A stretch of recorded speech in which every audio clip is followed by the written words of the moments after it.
약할 때 강함 대신에 나의 보배가 되신 주 나의 모든 것. 주 안에 있는 보물을 나는 포기할 수 없네. 주 나의 모든 것. 십자가 죄사하셨네. 십자가 죄사하셨네. 주님의 이름 찬양해. 주 나의 모든 것. 쓰러진 우리를 세워주십니다. 쓰러진 나를 세우고 나의 빈잔을 채우네. 주 나의 모든 것. 예수 어린 양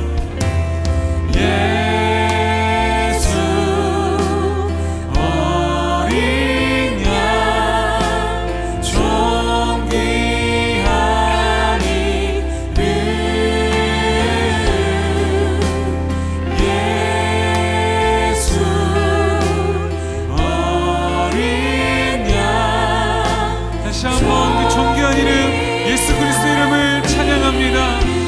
예수 어린 양 예수 어린 양 존귀한 이름 예수 어린 양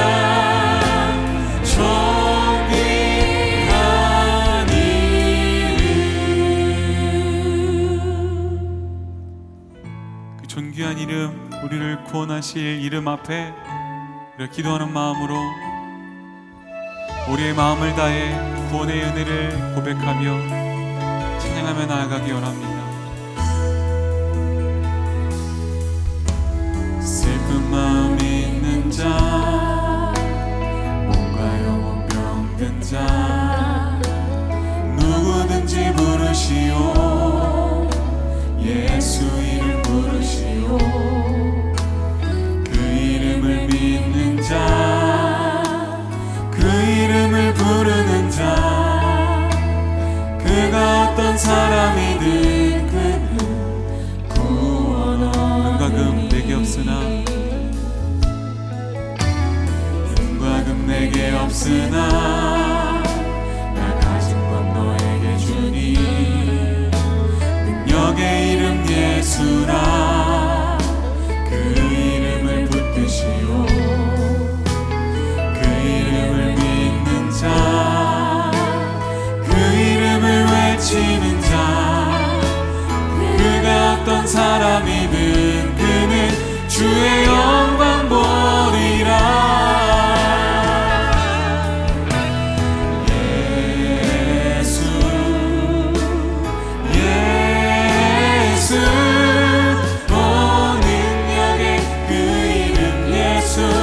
나 외쳐 부르네.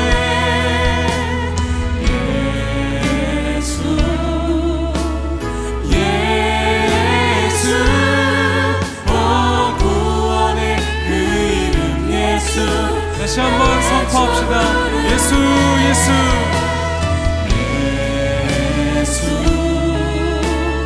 예수 오 능력의 그 이름 예수. 나 외쳐 부르네. 예수 예수 오 구원의 그 이름 예수. 나 외쳐 부르네. 예수 그리스도. 구원의 이름 소망의 이름을 선포합니다. 예수 그리스도.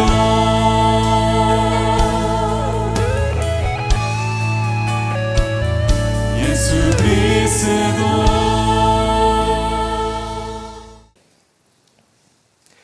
여러분 인생에서 가장 후회가 되는 순간이 언제입니까? 사업상의 좋은 기회를 놓쳐버린 때일 수도 있고, 잘못된 결정으로 인하여 소중한 것을 잃어버린 날일 수도 있겠죠. 그런가 하면 내가 진심으로 사랑하는 사람에게 큰 상처를 준 나를 오늘날까지도 후회하시는 분이 계실지도 모르겠습니다. 우리는 완벽한 삶을 살 수 없기에 누구에게나 후회는 반드시 남습니다. 그러기에 이런 생각이 들 때도 있지 않습니까? 만약에 시간을 되돌려서 과거로 돌아갈 수만 있다면 얼마나 좋을까? 그때 그 실수를 만회할 수만 있다면, 그 잘못된 결정을 바로 잡을 수만 있다면 우리의 삶에 정말 많은 것이 달라지지 않겠습니까? 그런 의미에서 저는 여러분에게 묻고 싶습니다. 만약에 시간을 되돌려서 과거로 돌아갈 수만 있다면 여러분은 정확하게 언제로 돌아가고 싶으십니까? 만약에 이 질문을 오늘 본문 말씀에 등장하는 에서에게 누군가가 했다면 그는 조금도 망설이지 않고 오늘의 본문 말씀에 기록되어 있는 이 사건이 있었던 그때로 돌아가고 싶어 할 것입니다. 그날은 에서의 인생에서 가장 큰 후회가 남는 날이었기 때문입니다. 정확하게 이 날을 기점으로 하여 그의 삶에는 수많은 원망과 한숨으로 가득 차 버렸기 때문입니다. 그렇다면 그는 도대체 왜 이렇게 비참한 순간을 맞이하게 된 것일까요? 오늘의 본문 말씀을 통해서 에서의 삶을 조명해 보기를 원합니다. 그리고 말씀을 통하여 지혜를 얻어 에서의 어리석은 발자취를 따라가지 아니하는 저와 여러분 모두가 되기를 간절히 원합니다. 그렇다면 에서의 삶에 그렇게 한숨으로 가득 차게 된 이유가 과연 무엇일까요? 우리 화면을 통해서 그 첫 번째 이유 다 같이 한 목소리로 읽겠습니다. 소중한 것을 소중히 여기지 않았기 때문입니다. 오늘 본문 말씀에 기록되어 있는 이 사건을 여러분께서는 이미 잘 알고 계실 것입니다. 어느 날 이삭은 이 세상에서의 자기의 삶이 얼마 남지 않았음을 직감했습니다. 그래서 맏아들인 에서를 불러서 다음과 같이 말합니다. 너는 사냥을 하여 내가 평소에 즐기던 별미를 만들어 가지고 오너라. 그러면 내가 오늘 너에게 마음껏 축복하겠노라. 그 말을 듣고 에서는 집을 나섭니다. 그런데 아버지가 하는 그 이야기를 리브가가 엿듣습니다. 그리고 한 가지의 계략을 꾸미기 시작합니다. 동생이었던 야곱을 형인 에서의 모습으로 변장시켜서 아버지에게로 들여보낸 것입니다. 그 당시 이삭은 시력을 거의 상실한 상태였기 때문에 감쪽같이 속아 넘어갑니다. 그리고 야곱에게 축복을 해주죠. 사냥을 한 후에 돌아온 에서는 뒤늦게 이 사실을 깨닫게 됩니다. 그리고 망연자실합니다. 대성통곡하고 있는 에서의 모습을 만나보게 됩니다. 자, 그렇다면 에서는 왜 자기의 축복을 동생에게 빼앗긴 것일까요? 야곱이 거짓말을 하고 아버지를 속였기 때문입니까? 그것은 직접적인 이유가 될 수는 있겠으나 근본적인 원인은 아닙니다. 이 질문에 대한 답을 우리는 창세기 25장에서 찾을 수 있습니다. 사실 창세기 25장은 오늘의 본문 말씀인 창세기 27장의 예고편입니다. 좀 더 정확하게 표현을 하자면 창세기 25장에 심기웠졌던 씨앗이 오늘의 본문 말씀 창세기 27장에서 열매를 맺은 것입니다. 그렇다면 창세기 25장에서는 도대체 무슨 일이 있었던 것일까요? 창세기 25장에 보면 어느 날 에서가 사냥을 마치고 집으로 돌아옵니다. 몹시 배가 고팠습니다. 마침 동생인 야곱이 죽을 끓이고 있습니다. 그 죽을 좀 나에게 달라고 이야기를 하자 야곱이 굉장히 황당한 제안을 합니다. 형의 장자의 명분을 나에게 팔면 이 팥죽을 주겠다는 것이죠. 이게 말이 된다고 생각하십니까? 제가 여러분에게 이렇게 말한다고 상상해 보세요. 집사님, 제가 집사님께 눈깔 사탕을 하나 드릴 터이니 집사님의 고급 승용차를 저에게 넘겨주세요. 자, 이 제안을 받아들이실 수 있는 분 있겠습니까? 이건 말도 안 되죠. 그렇게 어리석은 제안을 받아들일 사람이 세상에 어디 있겠습니까? 그런데 창세기 25장에서 야곱이 했었던 제안은 눈깔 사탕과 고급 승용차를 맞바꾸는 것보다도 훨씬 더 황당한 제안이었습니다. 거기에는 하나님의 어마어마한 축복이 있었기 때문이죠. 결국 야곱이 장자의 축복을 받게 되죠. 그리고 그의 삶이 어떻게 달라집니까? 그의 12명의 아들이 이스라엘의 12지파가 됩니다. 그날 이후로 하나님의 은혜는 그 혈통을 통해서 흘러가게 되죠. 그리고 그 12명의 아들과 그들의 후손을 통해서 하나님의 역사가 이 땅에 펼쳐집니다. 훗날 메시아로 이 땅에 오시는 예수님도 에서의 혈통이 아닌 야곱의 혈통을 통해서 이 땅에 오시지 않습니까? 그런데 그렇게 황당한 제안을 하다니요. 근데 우리가 창세기 25장을 읽어보면 황당을 제안을 했던 야곱의 일보다 더 황당한 일이 벌어집니다. 무슨 일이 벌어졌을까요? 그 황당한 제안을 덥석 받아버리는 더 황당한 일이 벌어지죠. 그래서 에서는 고작 팥죽 한 그릇에 자기의 장자의 명분을 팔아넘깁니다. 심지어는 맹세까지 하면서 팥죽 한 그릇과 장자의 명분을 맞바꿔 버립니다. 자, 그렇다면 그가 그의 축복을 빼앗긴 이유가 무엇이겠습니까? 물론 가장 궁극적인 이유는 로마서 9장 11절에서 13절에 나와 있듯이 하나님의 주권적인 선택입니다. 절대자 되시는 하나님께서 그렇게 결정하셨기 때문이라고 성경은 우리에게 설명해 주고 있습니다. 그런데 또 하나의 중요한 이유를 창세기 25장을 통해서 우리는 알 수가 있습니다. 창세기 25장 34절 말씀 화면을 통해서 다 같이 한 목소리로 읽겠습니다. 야곱이 떡과 팥죽을 에서에게 주매 에서가 먹으며 마시고 일어나 갔으니 에서가 장자의 명분을 가볍게 여김이었더라. 하나님께서 주신 어마어마한 축복을 그는 중히 여기지 않고 경히 여겼기 때문에 그의 축복을 빼앗긴 것입니다. 한마디로 소중한 것을 소중히 여기지 않았기 때문이죠. 너무나 어리석지 않습니까? 근데 저는 여러분에게 동일한 질문을 하고 싶습니다. 혹시 우리의 삶에 이 어리석음이 되풀이되고 있지는 않습니까? 하나님께서는 우리에게도 너무나 놀랍고 소중한 선물들을 많이 허락해 주셨습니다.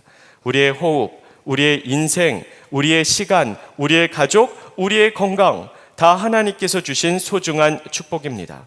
그렇다면 우리에게 주신 그 모든 것들 중에 가장 소중한 것이 과연 무엇일까요?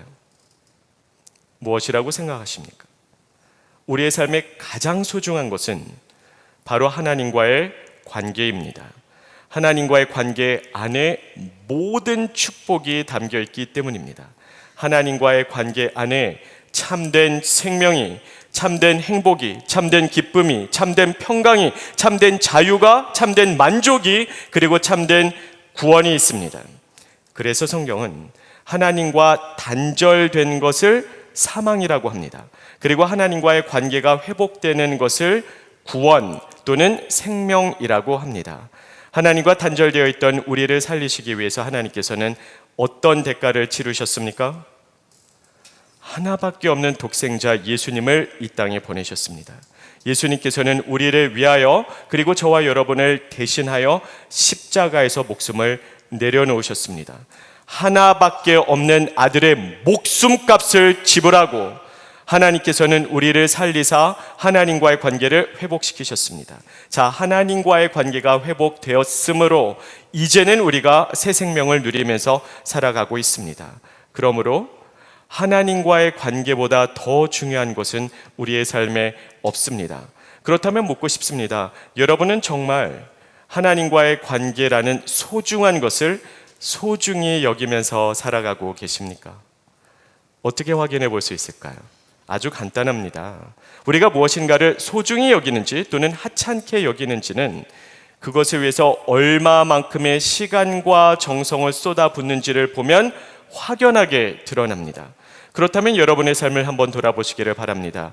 여러분은 하나님과의 관계를 소중히 여겨 그 관계를 아름답게 가꾸기 위해서 얼마만큼의 시간과 정성을 일상생활에 쏟아부으면서 살아가고 계십니까? 지난 일주일의 시간을 한번 돌아보시기를 바랍니다. 여러분은 일주일 동안 얼마나 하나님과 대화를 하셨습니까? 얼마나 하나님과 교제하셨습니까? 얼마나 하나님의 사랑을 누리고 또 나도 전심을 다해 하나님을 사랑하셨습니까? 매일매일의 삶 속에서 얼마나 하나님과 동행했으며 얼마나 하나님을 닮아갔고 얼마나 하나님을 증언하는 삶을 사셨습니까? 아니면 혹시라도 하나님과 교제하기는커녕 하나님에 대해서 제대로 생각조차 해보지 못한 채 일주일의 시간이 또 훌쩍 지나가 버리지는 않았습니까? 참 이상하죠. 우리는 하나님과의 관계가 가장 소중하다고 말은 하면서도 실제로 일상생활에서 하나님과의 관계를 가꾸기 위해서 많은 시간과 정성을 쏟아붓는 그리스도인들은 그리 많지 않습니다. 그 이유가 무엇일까요? 정확하게 이렇게 표현할 수 있겠죠. 우리가 하나님과의 관계를 소홀히 하는 이유는 우리는 배고프기 때문입니다. 지금 배고픈데 이 배고픔의 문제를 당장 눈앞에 있는 팥죽 한 그릇으로 해결하려고 한다는 것이죠. 지금 당장 나는 돈을 원합니다. 그러니 가장 소중한 하나님과의 관계는 뒷전으로 밀려나고 오로지 사업과 직장에 매진합니다. 지금 당장 지금 내 자녀가 고3입니다. 그러니 가장 소중하다고 생각하는 하나님과의 관계는 소홀히 하고 당장 대학 입시에 몰두합니다. 지금 당장 나는 나의 취미 생활이 너무나 즐겁고 재미있습니다. 그래서 이 취미 생활을 즐기기 위해서는 없던 시간도 만들어내는데 다만 하나님과 교제할 시간은 없는 것뿐입니다. 사랑하는 성도 여러분, 인생의 진정한 지혜란 가장 소중한 것을 가장 소중히 여기면서 살아가는 것입니다. 하나님과의 관계라는 소중한 보배를 경히 여기지 않고 중히 여겨서 소중히 여기면서 살아가는 저희 여러분 모두가 되기를 주님의 이름으로 축복합니다.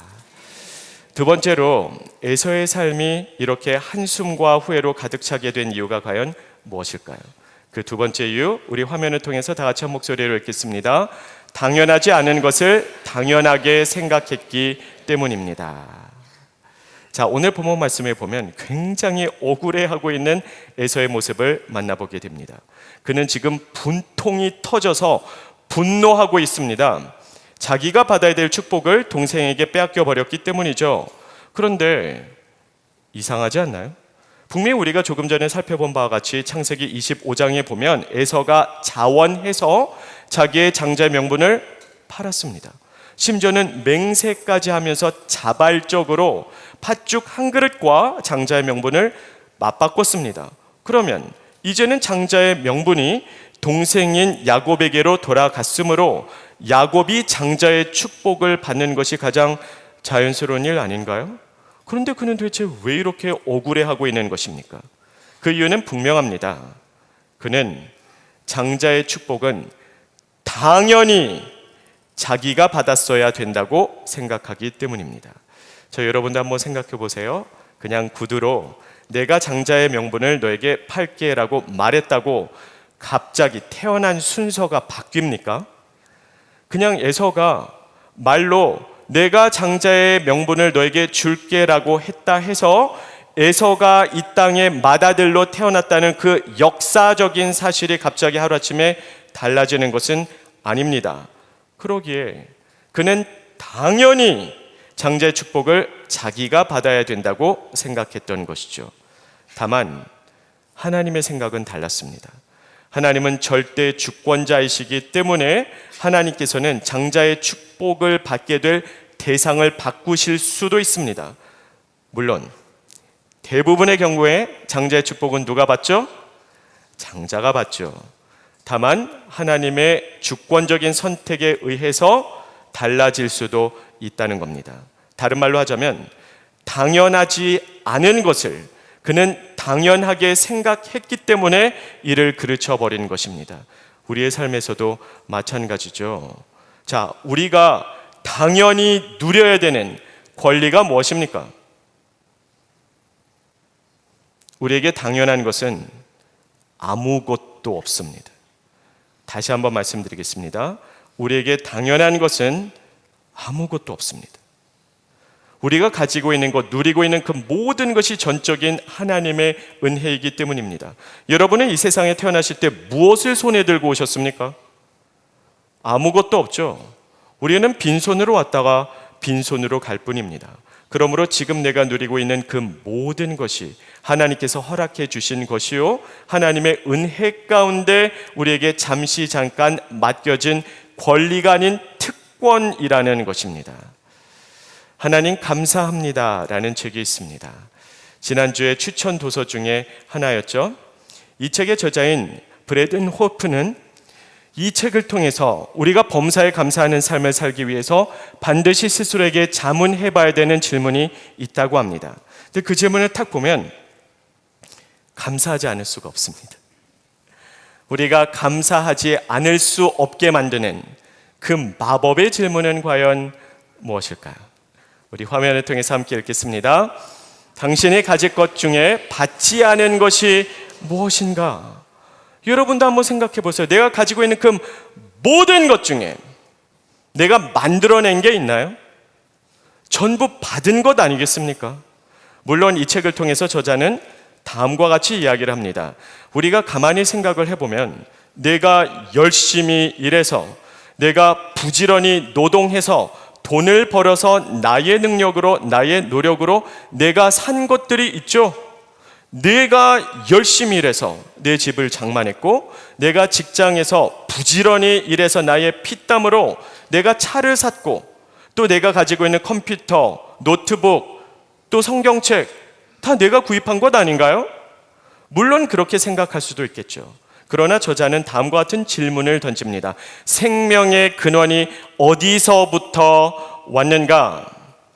자, 이것을 다른 말로 표현을 하자면 저는 이렇게 묻고 싶습니다. 이렇게 표현하고 싶습니다. 우리가 열심히 일하고 부지런히 직장 생활을 할 수 있도록 건강을 허락해 주신 이가 누구이십니까? 우리가 살아 숨 쉴 수 있도록 호흡을 허락해 주신 이는 또 누구입니까? 내가 돈을 벌 수 있도록 재능을, 실력을, 은사를, 호흡을 허락해 주신 이는 하나님이시라는 것입니다. 결국 내가 가지고 있는 그 모든 것은 하나님으로부터 받은 것이죠.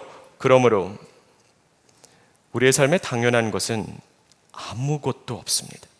모든 것이 전적인 하나님의 은혜로 주어졌기 때문입니다. 지금 내가 살아있는 것이 당연한 것이 아니라 하나님의 은혜입니다. 나의 손과 발을 자유자재로 움직일 수 있는 것 또한 당연한 것이 아니라 하나님의 놀라운 축복입니다.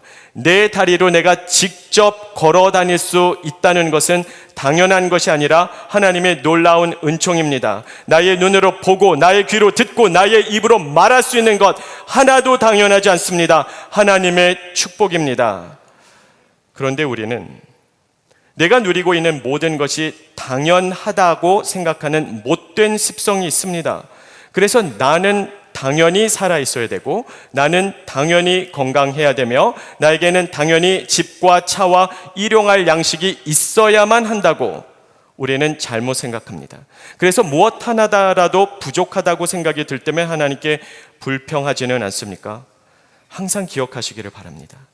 우리의 삶에 당연한 것은 아무것도 없습니다. 우리의 관계에서도 마찬가지죠. 만약에 여러분의 부모님이 아직도 살아계시다면 그것은 당연한 것이 아니라 하나님의 어마어마한 축복입니다. 만일에 여러분의 자녀가 병상에 누워 있지 않고 건강하다면 그것은 하나님의 놀라운 선물입니다. 만일에 여러분의 배우자가 여전히 여러분의 곁에 있다면 그것이야말로 크나큰 감사 제목입니다. 혹시 잦은 부부싸움으로 인하여 지쳐 계신 분 계십니까? 여러분의 배우자가 아직 살아있기에 싸울 수도 있는 겁니다. 여러분의 배우자가 이 세상을 떠나고 나면 싸우고 싶어도 싸울 수조차 없습니다. 그러므로 오늘 예배가 끝나고 나면 여러분의 배우자를 한번 따뜻하게 안아주세요.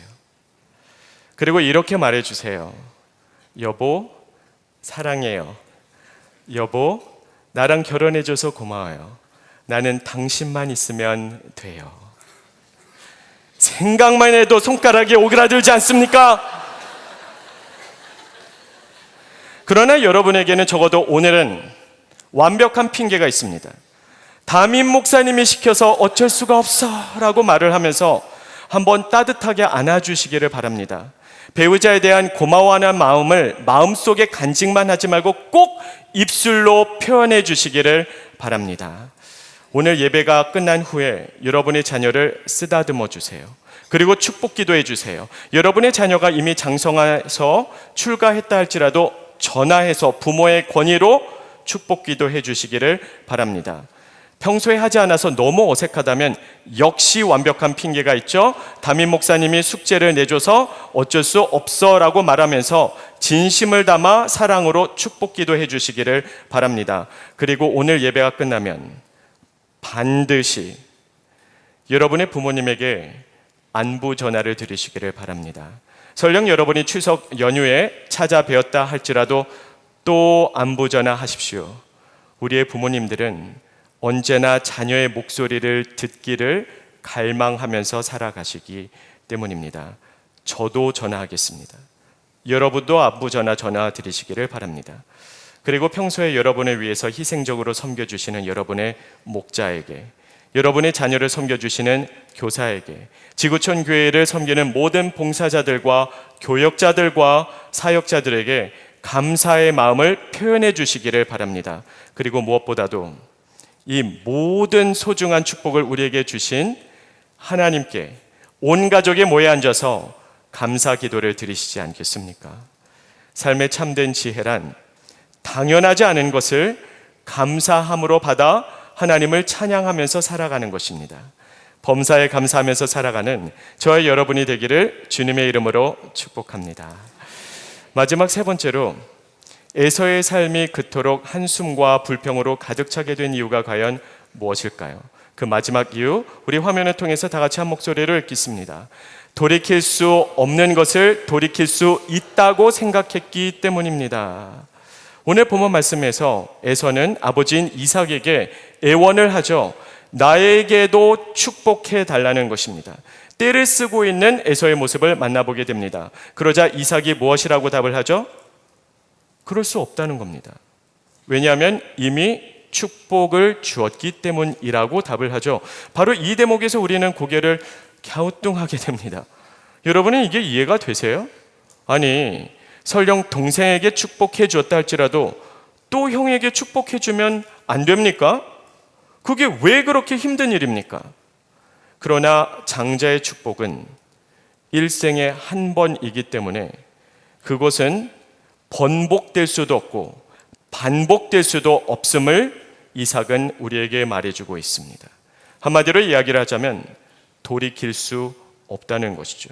그런데 에서는 돌이킬 수 없는 것을 돌이킬 수 있다고 생각했기 때문에 너무나 안일하게 살아왔던 것입니다. 우리의 삶에서도 마찬가지죠. 우리의 인생에는 돌이킬 수 있는 것이 있는가 하면 돌이킬 수 없는 것도 있습니다. 우리의 삶에서 돌이킬 수 없는 것이 과연 무엇일까요? 여러 가지의 것이 있겠으나 가장 대표적인 것이 시간입니다. 시간은 한 번 흘러 지나가 버리면 다시는 되찾아올 수가 없습니다. 어제의 시간 우리가 다시 되찾아올 수가 있던가요? 한 번 흘러간 시간은 다시는 돌이킬 수가 없습니다. 우리의 인생도 마찬가지죠. 우리에게는 단 한 번의 기회가 주어질 뿐입니다. 사람은 환생하지 않습니다. 다시 태어나지 않습니다. 한 번 죽는 것은 사람에게 정해진 일이요, 그 후에는 심판이 있을 것이라고 하나님께서는 분명히 말씀하십니다. 한 번뿐인 일생 가운데 돌이킬 수 없는 시간이 지나가고 있기 때문에 우리는 시간을 좀 더 신중하게 그리고 지혜롭게 사용해야 되지 않겠습니까? 그렇다면 이 소중한 시간을 우리는 어떻게 가장 의미 있게, 가장 규모 있게, 가장 값지게 사용할 수 있겠습니까? 우리가 이 시간을 가장 지혜롭게 사용할 수 있는 방법에 대한 성경의 답은 명확합니다. 하나님의 사명에 집중하라는 것이죠. 우리가 이 세상에서 태어나서 할 수 있는 모든 일들 가운데 하나님의 사명을 감당하는 것만큼 더 중요한 일이 있을 수 있겠습니까? 그러므로 시간을 가장 지혜롭게 사용하는 것은 하나님 주신 사명에 집중하는 것입니다. 그것보다 더 소중하거나 더 중요한 일은 없기 때문이죠. 물론 우리는 이 사실을 너무나 잘 알고 있습니다. 우리는 하나님의 사명이 중요하다는 메시지에 다 동의합니다. 이의를 제기하실 분이 과연 어디 있겠습니까? 그런데 참 이상하죠. 분명히 하나님이 주신 사명이 중요하다고는 인정하면서도 정작 그 사명 앞에 오늘 결단하고 오늘 순종하는 사람은 그리 많지는 않습니다. 그 이유가 무엇일까요? 이유는 아주 간단합니다. 우리 모두는 언제든지 다음번에도 기회가 있을 것이라고 생각하기 때문입니다. 교회 봉사? 아니 꼭 오늘 섬기지 않아도 다음번에도 얼마든지 봉사할 수 있는 기회가 있지 않겠습니까? 블레싱 축제? 꼭 내가 오늘 전도 대상자를 위해서 기도하고 초대하지 않아도 보나마나 내년 이맘때쯤 또 블레싱 주일이 돌아오지 않겠습니까? 단기 선교? 꼭 올해 동참해야만 되겠습니까? 내년 여름이 되면 또 다른 기회가 분명히 있을 텐데요. 구제? 아니 불이웃은 항상 주위에 있습니다. 오늘 내가 구제하지 않아도 다음번에도 분명히 기회가 있을 것이라고 생각하고 있지 않습니까? 그러기에 사명이 중요하다고 인정은 하면서도 오늘 그 사명을 감당하기를 원하는 사람은 그리 많지 않은 것입니다. 사랑하는 성도 여러분, 여러분은 하나님의 사명을 감당하는데도 골든타임이 있다는 사실을 알고 계십니까? 골든타임은 의학 용어이죠. 응급 상황이 발생했을 때 그 사람의 생명을 살리기 위해서 응급 조치를 해야 되는 가장 결정적인 첫 시간을 의미합니다. 응급 상황에서는 골든타임을 놓치지 않는 것이 절대적으로 중요합니다. 어떤 사람이 뇌출혈로 쓰러졌다고 한번 상상해 보시기를 바랍니다. 그 골든타임 안에 응급 조치를 취해야 됩니다. 그 골든타임을 놓쳐버리게 되면은 이 사람을 살려낼 수 있는 확률이 급격히 낮아지기 시작합니다. 설령 기적적으로 살려냈다 할지라도 골든타임을 놓친 후에 조치를 취했다면 이 사람은 평생에 심한 부작용에 시달리게 될 것입니다. 말을 못하게 되거나 말이 굉장히 어눌해질 수도 있겠죠. 그런가 하면은 기억력을 상실하거나 또는 몸의 여러 군데가 마비될 수도 있습니다. 어마어마한 부작용을 경험하면서 평생을 불구의 몸으로 지낼 수도 있습니다. 골든타임은 이만큼 중요합니다. 그리고 한 번 골든타임을 놓치면 다시는 돌아오지 않습니다. 돌이킬 수가 없습니다. 하나님의 사명을 감당하는데도 골든타임이 있다는 사실을 반드시 기억하시기를 바랍니다. 러시아의 대문호인 톨스토이에게는 다음과 같은 일화가 있다고 합니다. 그가 어느 날인가 여행길을 떠납니다. 그리고 한 여관에서 묵게 되었는데 그 여관의 주인의 딸이 톨스토이가 갖고 있었던 빨간 가방을 보면서 굉장히 좋아합니다. 그리고 자기의 엄마에게 나에게도 저런 빨간 가방을 사달라고 조르기 시작합니다. 그것을 우연히 엿듣게 된 톨스토이는 그 순간 결단합니다. 내가 이 가방을 저 소녀에게 선물로 주어야 되겠구나. 다만 지금은 여행 중이니까 여행에서 돌아오는 길에 선물을 주리라고 다짐합니다. 그리고 그는 그가 결정했던 대로 정말로 여행에서 돌아오는 길에 다시 그 여관에 묵습니다. 그리고 그 소녀에게 빨간 가방을 주려 했으나 줄 수가 없었습니다. 그 소녀는 투병 중이었고 그때는 이미 이 세상을 떠났기 때문입니다. 크나큰 좌절감과 슬픔을 느낀 톨스토이는 그녀의 무덤을 찾아갑니다. 그리고 비석에 비문을 남겼다고 합니다. 자, 여러분도 한번 상상해 보시기를 바랍니다. 만일에 이런 일이 실제로 여러분의 삶에서 일어났다면 여러분은 어떤 비문을 남기시겠습니까? 그날 톨스토이는 다음과 같은 글을 남겼다고 합니다. 절대로 사랑을 미루지 마라. 자, 이 이야기가 실화인지 아닌지는 확언할 수가 없습니다. 여러 자료를 찾아보았지만 학자들의 의견이 일치하지는 않기 때문입니다. 그러나 이 이야기가 우리에게 전해주고자 하는 메시지는 분명합니다. 세상 모든 일에는 골든타임이 있는데 그 골든타임이 지나가 버리면 다시는 돌이킬 수가 없으니 살아있는 동안에 기회가 주어졌을 때 사랑을 미루지 말라는 겁니다. 저는 여러분에게 동일한 도전을 드리고 싶습니다. 우리의 삶에서 사랑도 그리고 사명도 절대로 미루지 마시기를 바랍니다. 그 골든타임이 지나가 버리면 다시는 돌이킬 수 없을 수도 있기 때문입니다. 그러므로 하나님께서 우리에게 오늘이라고 일컬어지는 날에 기회를 주셨을 때 순종하십시오. 오늘 결단하십시오. 오늘 그 사명을 감당하는 모든 성도님들이 되시기를 간절히 원합니다. 오늘 우리는 에서의 삶을 통해서 우리의 삶을 돌아보는 시간을 가졌습니다. 서두에 드렸던 질문을 다시 한번 여러분에게 드리고 싶습니다. 만약에 우리가 시간을 되돌려서 과거로 돌아갈 수 있다면 여러분은 정확하게 언제로 돌아가고 싶으십니까? 그날 그때를 선택하셨던 이유가 무엇입니까? 혹시라도 소중한 것을 소중히 여기지 않았기 때문입니까? 아니면 당연하지 않은 것을 당연하다고 생각하시지는 않으셨나요? 또는 돌이킬 수 없는 것을 돌이킬 수 있다고 착각했기 때문은 아니겠습니까? 우리는 한번 지나가 버린 과거를 바꿀 수는 없습니다. 그러나 현재의 선택과 현재의 결단으로 미래를 바꿀 수는 있습니다. 그러므로 하나님께서 우리에게 주신 소중한 것을 소중히 여겨 하나님 주신 사명에 집중하면서 살아가는 지구촌교회 모든 성도님들이 되시기를 예수님의 이름으로 축복합니다. 기도하겠습니다.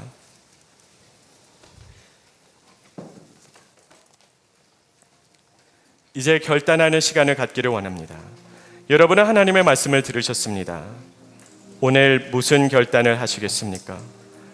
오늘이라고 일컬어지는 이 시간 속에서 하나님께서 주신 기회를 흘려보내지 마시고 오늘 결단하여 오늘 사명을 감당하시기를 바랍니다. 하나님께서 나에게 가장 원하시는 것이 무엇일까요? 그 말씀에 순종하시기를 바랍니다. 지금 이 시간 결단하고 결단한 바를 지킬 수 있도록 성령님의 도우심을 구하는 기도를 조용히 갖도록 하겠습니다. 기도하겠습니다.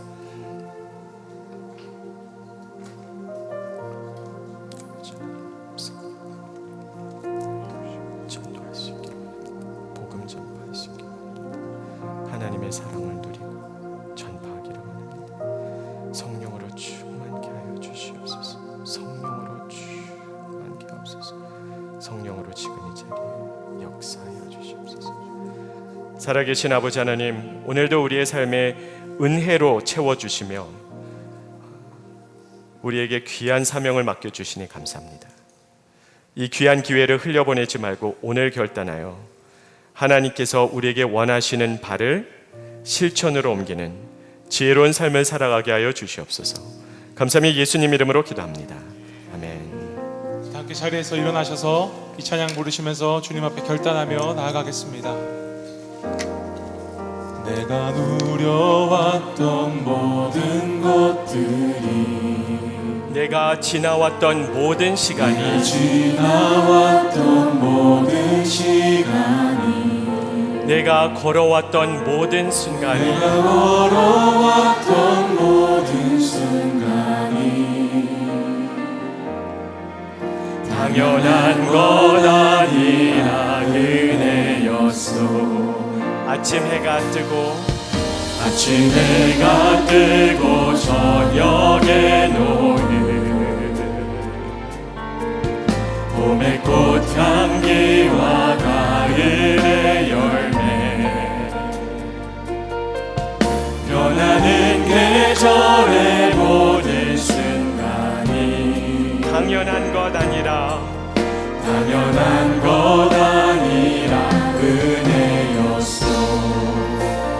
모든 것이 은혜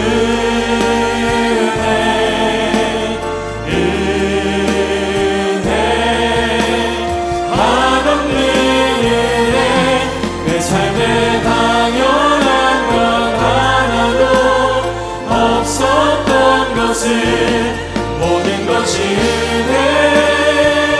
은혜였소. 내가 이 땅에 태어나 사는 것 내가 이 땅에 태어나 사는 것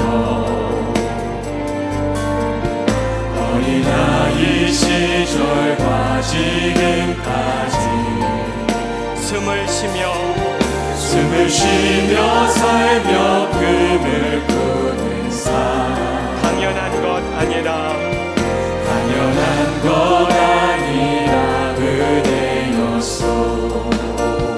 내가 하나님의 자녀로 살며 하나님의 자녀로 살며 오늘 찬양하고 예배하는 삶 복음을 전할 수 있는 축복이 복음을 전할 수 있는 축복이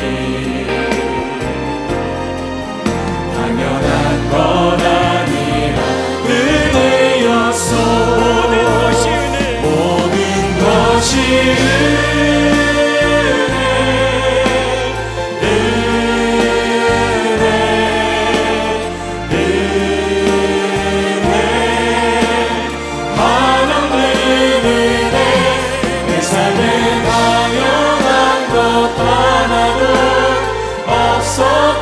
것이 모든 것이 은혜 은혜였소. 모든 것이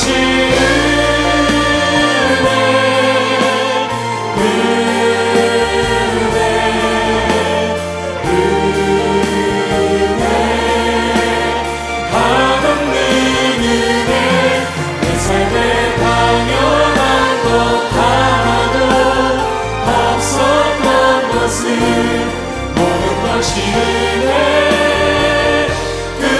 은혜였소. 오늘도 우리의 삶을 은혜로 채우시는 하나님께 영광의 박수 올려드리겠습니다. 이제는 우리 주 예수 그리스도의 십자가의 은혜와 하나님의 그 크신 사랑과 성령님의 감화 감동하심 또 교통하심이 오늘도 은혜로 우리를 찾아오시는 하나님을 바라보며 하나님 주신 사명에 집중하며 살기로 결단하는 모든 성도들에게 이제부터 영원까지 항상 함께 하시기를 축원합니다.